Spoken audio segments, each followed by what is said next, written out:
આપણી સાથે વિશ્વાસઘાત કરનાર વ્યક્તિને ક્યારેય બદદુઆ ના આપવી જોઈએ, ક્યારેય ખરાબ શબ્દો ન કહેવા જોઈએ, ઉલટાનું એને દુઆ જ આપવી જોઈએ. કારણ કે આપણે ત્યારે જે અહમમાં હોય છે, વહેમમાં હોય છે, ભ્રમમાં હોય છે અને આપણો આંધળો વિશ્વાસ હોય છે જે તૂટવાને જ લાયક હોય છે. કુદરત જ આવી પરિસ્થિતિનું નિર્માણ કરે છે જેથી આપણે આવી પરિસ્થિતિમાંથી બહાર આવી અને એક સારા અને ઉમદા વ્યક્તિ બની શકે છે. તો આવી આપણો આવો આંધળો વિશ્વાસ તૂટવો જોઈએ અને આપણો આંધળો વિશ્વાસ તૂટે એમાં આપણો જ ફાયદો છે.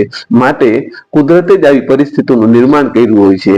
તેથી આ આપણો આંધળો વિશ્વાસ તોડવા માટે એ વ્યક્તિને થેન્ક યુ કહેવું જોઈએ અને તો જ આપણે જીવનમાં જે છે એ આગળ આવી શકીએ. માટે ક્યારેય આપણો વિશ્વાસઘાત કરનાર વ્યક્તિને બદદુઆ ન આપવી જોઈએ, હંમેશા દુઆ જ આપવી જોઈએ.